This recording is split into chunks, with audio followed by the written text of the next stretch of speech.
Aquí tenemos el texto del edicto de tolerancia que se promulgó en Nicomedia después de la persecución de Diocleciano, la más sangrienta, la última, o la penúltima, digámoslo. Queda Juliano un poco después, pero el de Juliano duró apenas dos años. Y aquí, por fin, con este edicto, pues este no es el edicto de Constantino, que es del 313, pues se levantó la prohibición sobre los cristianos. Y aquí había alguna cosa curiosa. El que está hablando es Galerio y toda su corte. Dice: también buscamos que incluso los cristianos que habían abandonado la religión de sus ancestros, es decir, la de los judíos, se reintegrasen a la razón y al buen sentido. En efecto, por algún motivo, la voluntad de los cristianos fue por su propia obra plagada de tal manera y fueron presa de tal tamaña estupidez que abandonaron las instituciones ancestrales, que quizás os mismos está hablando del pueblo judío. Y dice: en su lugar, por su propio capricho y como bien les pareció, está intentando indicar que el Estado había intentado permanecer ajeno a todas estas cuestiones durante un par de siglos, teniendo que intervenir con frecuencia en el norte de África y en muchas ciudades para sofocar revueltas y enfrentamientos de unos contra otros. Dice,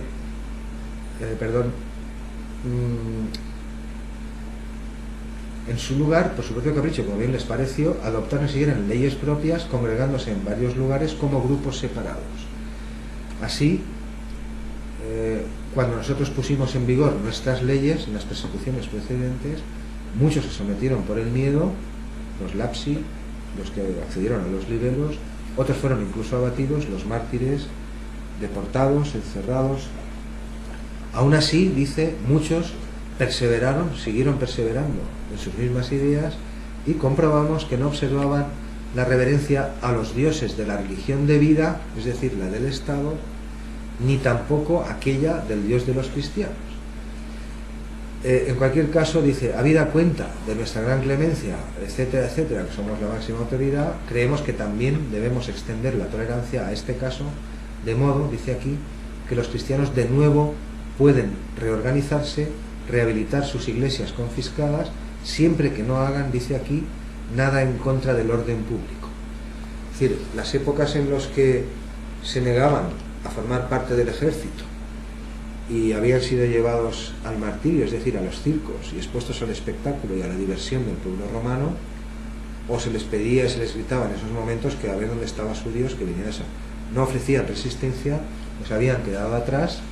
En fin, este fue un edicto muy importante que acabó con un par de siglos de persecuciones, insisto, no de la misma intensidad que la de Diocleciano. Bien, hemos llegado al famoso debate que hemos citado al principio de la clase sobre la naturaleza del Padre, del Hijo, de las tres personas en una, etc. Es decir, este es Arrio, es un icono posterior. Arrio habría podido también ser obispo en Alejandría, en estos tiempos el patriarca de Alejandría, aquí, es Alejandro de Alejandría, y quiso zanjar todas estas opiniones que ya circulaban entre unos y otros. Esta mitad oriental, pues todos eran más partidarios de lo que defendía Arrio, mientras que la parte occidental y en algunos otros lugares, pues eran partidarios de la cuestión contraria, es decir, ya lo hemos aclarado al principio. Bueno, esto llevó a unos enfrentamientos, que ya lo hemos apuntado, durante siglos, que abarcaron a grandes territorios del imperio, enfrentamientos muy violentos, no en una ciudad ni en dos, sino en muchísimas. Por ponerles un ejemplo, el caso de Hipatia, famoso, de Hipatia y otros en esos tiempos, que fueron asesinados y arrestados por las hordas, por las calles de una facción o de la otra, no fueron un caso aislado, sino una cuestión más bien repetida. En una ocasión incluso el mismísimo Constantino se quejó por escrito formalmente a estos responsables políticos en el 320 y tantos, creo que muy poco antes de Nicea o poco después, del penoso espectáculo que estaban dando los hijos de Dios, es decir, las autoridades eclesiásticas en el norte de África, y que se comportaban incluso peor que los propios paganos. Eso es lo que decía una queja formal del emperador por escrito, de las revueltas, los enfrentamientos, revueltas civiles por la calle entre partidarios de uno y partidarios de otro. De estos tiempos viene precisamente la famosa expresión que todavía hoy se utiliza, y en tiempos de la Edad Media era muy corriente también, en parte porque muchas de estas ideas volvieron a resurgir como herejías, etcétera, que es la expresión que dice armársela de Dios es Cristo. Armársela de Dios es Cristo está remitiendo directamente a estas polémicas. Si el Hijo, por el hecho de ser Hijo, claro, fue creado o increado, o existía antes o dejaba de existir. En este año Alejandro quiso zanjar todas estas polémicas que ya venían ahí dándose y celebró un debate sobre la Trinidad con Arrio. Y Arrio, de Arrio no tenemos apenas nada, lo poco que sabemos es por algunos escritos de contrarréplica de Atanasio y de otros. Arrio podía haber sido obispo de la ciudad de Alejandría, elegido por sus propios partidarios. Quiero decir, la iglesia arriana que dicen, pues era una facción, aquí mucho más importante que la facción que después es la católica.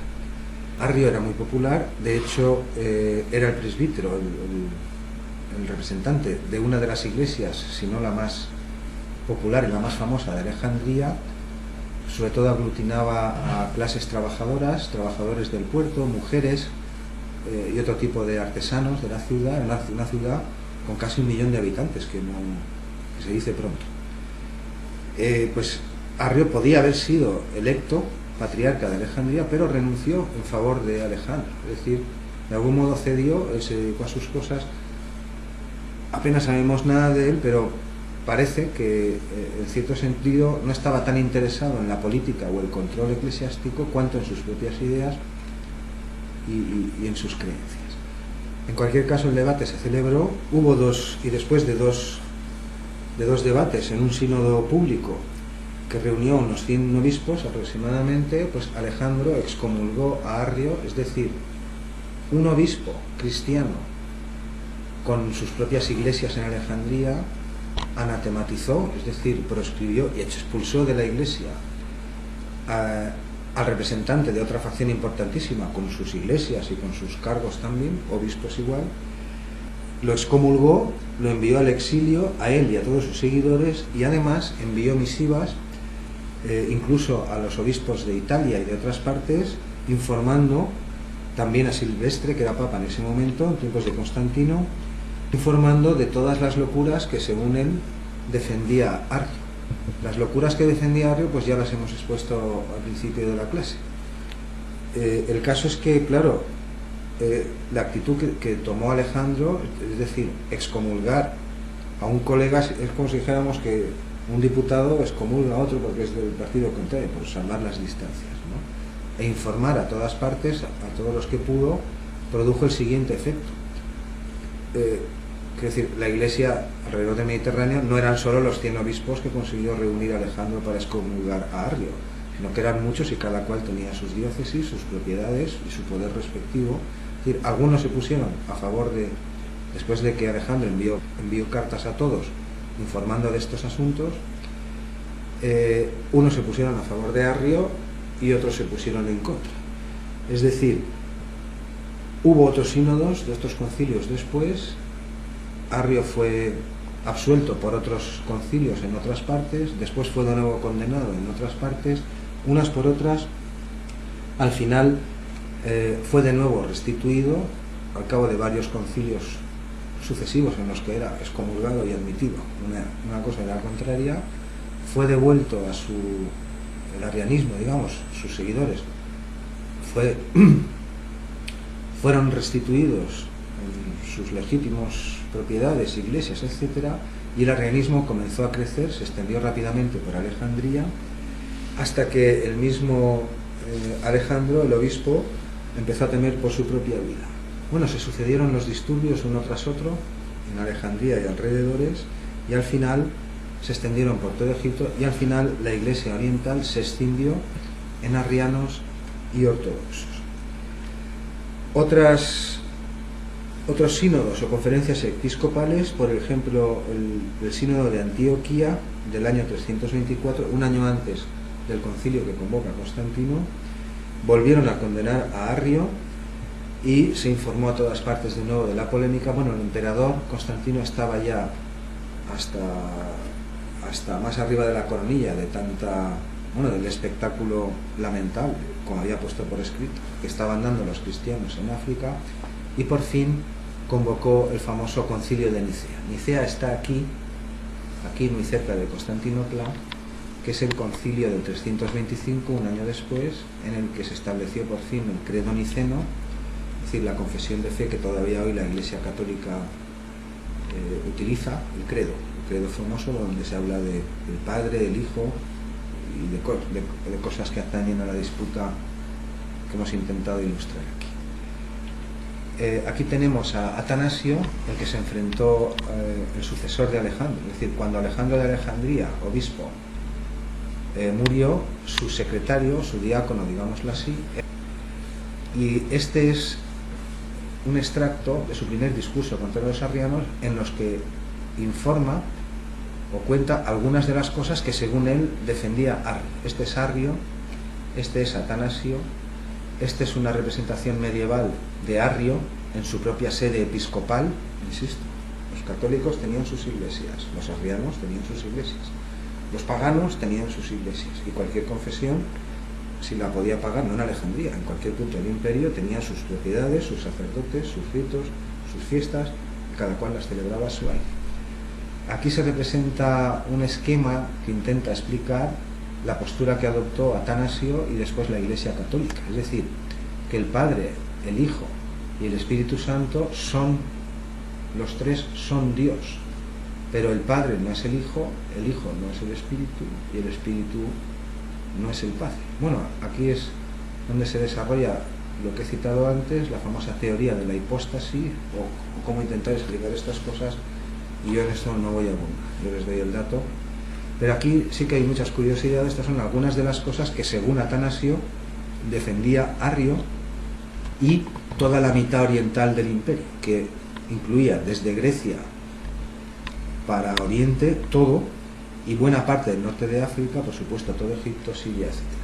Según Atanasio, decía Arrio que Dios no siempre fue Padre, ya lo hemos intentado aclarar antes, sino que hubo un tiempo en que solo estaba Dios, y claro, como solo estaba, todavía no era Padre, pero después se convirtió en Padre. Esas son las palabras de Atanasio. Es decir, él las pone en boca de Arrio, pero de Arrio no sabemos nada.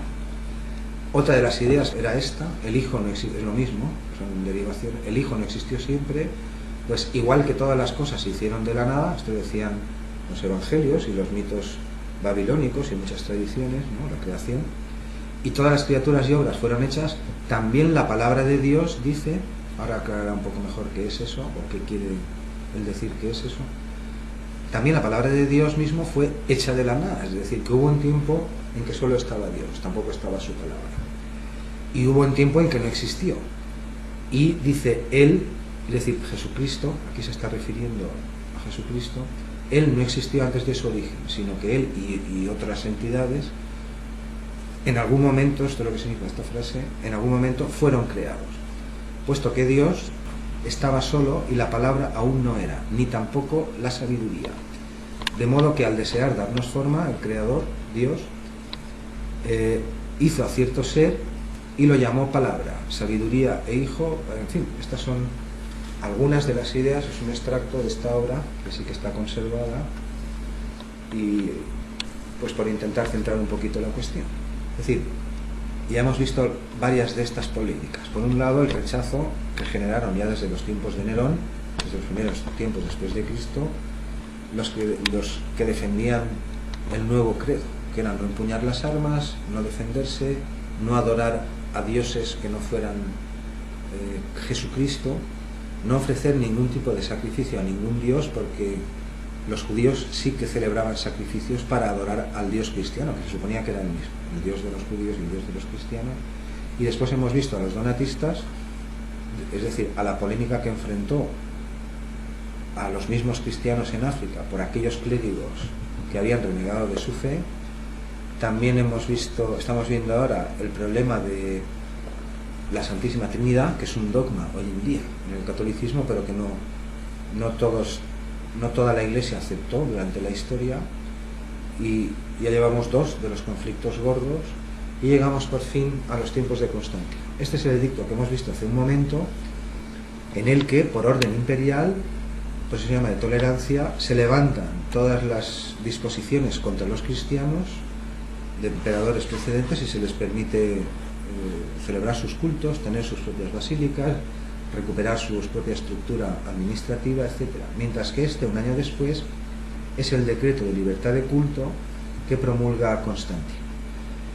Y lo que estábamos comentando hace un momento, en el 324, harto ya de tanta disputa, de tanta revuelta, de tantos muertos, de tantas intervenciones imperiales del ejército, de la policía y de las autoridades, a cuenta de las famosas disputas sobre si el padre era el hijo o el hijo era el padre. En otra clase lo aclaramos humorísticamente, es una fuente de la época. Decía un contemporáneo del siglo IV, dices que vas a Constantinopla, dice, está plagada, la capital está plagada de artesanos y panaderos que no saben nada de teología, que no saben nada de filosofía, pero que si intentas comprar una barra de pan te explicarán si primero fue el padre y después el hijo o al revés. Y si vas al barbero, antes de afeitarte, el mismo barbero te explicará en qué consiste la diferencia entre estar creado a partir de... En fin, era un tema muy de moda, muy extendido entre sectores de la población que no eran, digamos así, los estamentos más cultos o educados, salvo los que eran cristianos, que también lo eran. Es decir, en el 321 ya había tirado la toalla, Constantino se había hartado, había permitido el regreso de los donatistas y de nuevo se volvió a armar la de Dios es Cristo, porque Donato y los suyos, sus partidarios, habían sido expulsados, pero ahora volvía. Y de nuevo volvieron a recuperar sus iglesias, recuperar su poder, sus fondos estatales, porque toda religión, todas, recibían su parte del Estado. Y 4 años, ahí tiró la toalla, pero finalmente en el 325 convocó un concilio en Nicea, que está aquí muy cerca de Constantinopla, que era su residencia de verano, para ver si por fin ponía orden en aquello o conseguía unificar tantas opiniones dispares que había sobre tantos temas diversos dentro de lo que en su tiempo ya era una religión casi predominante en tiempos de Constantino. Esto ya lo he citado antes, es decir, esto es un fresco posterior medieval donde se ilustra el famoso concilio de Nicea, al que insisto, era un conflicto que pretendía poner paz por fin entre arrianos y católicos, pero solo acudieron de más de 300 de ellos 5 obispos de esta parte del imperio y todos los demás del norte de África y de la zona oriental. El concilio de Nicea fue convocado un año antes de esta fecha. Constantino envió a este obispo de aquí, que no lo hemos citado antes, que es San Osio de Córdoba. Era un personaje importante dentro de la jerarquía eclesiástica, próximo al poder romano, y lo envió un año antes a hacer gestiones con los obispos de ambas partes de la contienda para que se reunieran por fin en Nicea y conseguir un acuerdo. Bueno, el concilio de Nicea, esto fue una cosa también muy sorprendente, había elegido Constantino esta ciudad, era su residencia de verano, había muy buen clima parece ser, y él corrió con todos los gastos, es decir, convocó allí a más de 300 obispos, convocó a más, acudieron los que acudieron, y durante unos meses, en palabras de Eusebio, pues decía que aquello parecía un sueño, es decir, la autoridad imperial, que todavía, bueno, era pagano, porque Constantino solo fue bautizado en el lecho de muerte, aunque favoreció mucho a los cristianos, y es un punto de inflexión. A partir de su reinado, lo que él promulgó al fin y al cabo fue la libertad de culto. Después sí, después les favoreció incluso más, pero él no fue convertido, no fue cristiano, solo en el lecho de muerte fue bautizado. Pues fue muy curioso porque, según dice Eusebio, dice, aquello parecía un sueño. Dice, unos se sentaban a la mesa en los mismos almohadones que el emperador, mientras que otros lo hacían a su lado. Estas son palabras de Eusebio. Dice, se podría haber pensado o imaginado fácilmente que era una imagen del reino de Cristo, del reino celestial, donde el poder político y el poder pagano, y en fin, que todos hablaban, había un buen ambiente, los gastos, claro, corría con todos los gastos el emperador, pero allí al final no se pusieron de acuerdo para nada. En realidad, en lo que atañe a las presuntas disputas o diferencias de criterio, de interpretación de unas cosas y otras, pues a la mayoría de los asistentes parece que les daba un poco igual.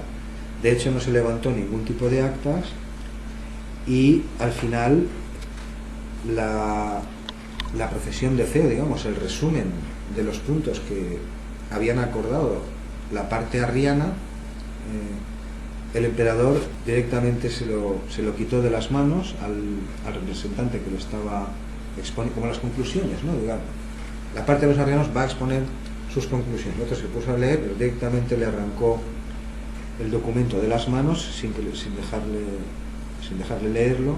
Se produjo un gran tumulto y no en esta ocasión, en otras también, en otros emperadores. En estos sínodos con frecuencia se prolongaba aquello tanto que no se ponían de acuerdo, que el mismo emperador cogía los escritos de unos de otros, los libros sagrados de unos de otros, y directamente los quemaba e imponía su propia opinión.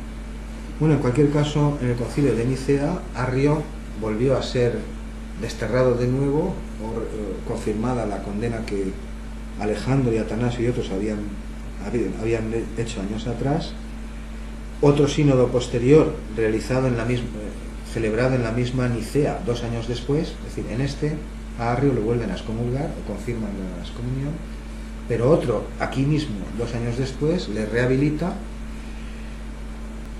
y por orden imperial Arrio debe ser devuelto a su sede, sus bienes tienen que serle devueltos, y las iglesias de los arrianos, no estamos ahora hablando de los donatistas sino de los arrianos, tienen que serle devueltas y su honor restituido. Pero la facción correspondiente de Atanasio, los contrincantes, no toleraron esto. En cualquier caso, así prosiguió la situación unos cuantos años. Volviendo un poco atrás, estábamos hablando de Alejandro, que muere, el famoso obispo que convoca los debates públicos en el 318, lo intenta zanjar la polémica, pero no lo consigue. Pues al final muere, y en el 332 se elige a su diácono, a su secretario particular, digámoslo así, que era Atanasio. Es elegido nuevo obispo de Alejandría del siguiente modo. Había convocados 54 obispos para elegir al sucesor de Alejandro, y en realidad solo 7 votaron a Atanasio. Pero parece ser que había una facción que propuso su propia iglesia, seguidores de Melicio, de los donatistas, de lo que se llamó después como Iglesia de los Mártires. En resumidas cuentas, de los 54 asistentes, solamente 7 eligieron a Atanasio. La elección de Atanasio como obispo, contra todo pronóstico, y solo con 7 votos de los 54 presentes, pues fue un escándalo, y dio lugar a que una parte del clero de Alejandría, mayormente partidarios de Donato, arrianos, etcétera, no le reconocieron, nombraron a un antiobispo, es decir, como no reconocemos que tú eres el nuevo, nosotros nombramos al nuestro. Se volvieron a suceder los tumultos, peleas por las calles, muertes, confiscaciones, asesinatos, y aquí se produjo la famosa queja que he citado antes de Constantino por escrito, en el año 332, a los católicos de Alejandría, impresionado por el penoso espectáculo de los hijos de Dios, diciendo que no eran ni un ápice, ni un poquito así mejores que los paganos, por cómo se estaban comportando ante los ojos de todo el imperio. En cualquier caso, esta situación perduró. Los sínodos se sucedieron, unos a favor de Arrio, otros en contra.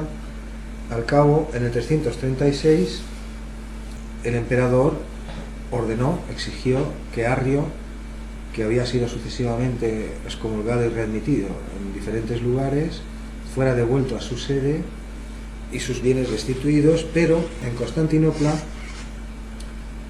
había en ese momento un obispo, desde el 336, un tal Pablo, íntimo amigo de Atanasio, el opositor de Arrio, y en la misma ciudad de Constantinopla, es decir, 2 días después de ser readmitido en la iglesia de un modo aparentemente definitivo por orden imperial, Arrio murió en plena calle en el momento que iba a comulgar o justo después de la comunión. Esto no se sabe en realidad. 20 años después, su principal oponente vivo, no el primer Alejandro, sino Atanasio, nos dejó una detallada descripción y dice que Arrio murió de manera súbita y misteriosa en la calle. Dice Atanasio que reventó en unos lavabos públicos y que desapareció entre el estiércol. Es decir, a ojos críticos modernos todo apunta a que, como ya sospechaba mucha gente en ese momento, y se dijo durante tiempo, bueno, esto fue un cisma, el cisma arriano, que ya lo he dicho, mantuvo a la Iglesia cristiana dividida durante varios siglos, pues todo apuntaba a una muerte por envenenamiento. Es decir, que al final sí, le damos la razón, pero justo 2 días después de ser readmitido en Constantinopla, pues, y esto es lo que defendieron los arrianos siglos después, es decir, que el famoso Pablo, el amigo de Atanasio, obispo de Constantinopla en este momento, fue el inductor y el responsable, el asesino de Arrio, así le llamaron por los siglos venideros. Bien, pues hemos llegado a los tiempos de Constantino con su famoso edicto de libertad de culto en el 312 y después el concilio de Nicea, que lo convocó él. El concilio de Nicea no fue convocado ni por Atanasio, ni por el obispo de Constantinopla, ni por el de ninguna parte. Fue un concilio exigido por el propio emperador para ver si ponía por fin paz o acuerdo o consenso entre todas estas corrientes que pululaban en todo el imperio exclusivamente en ámbitos de creencias cristianas.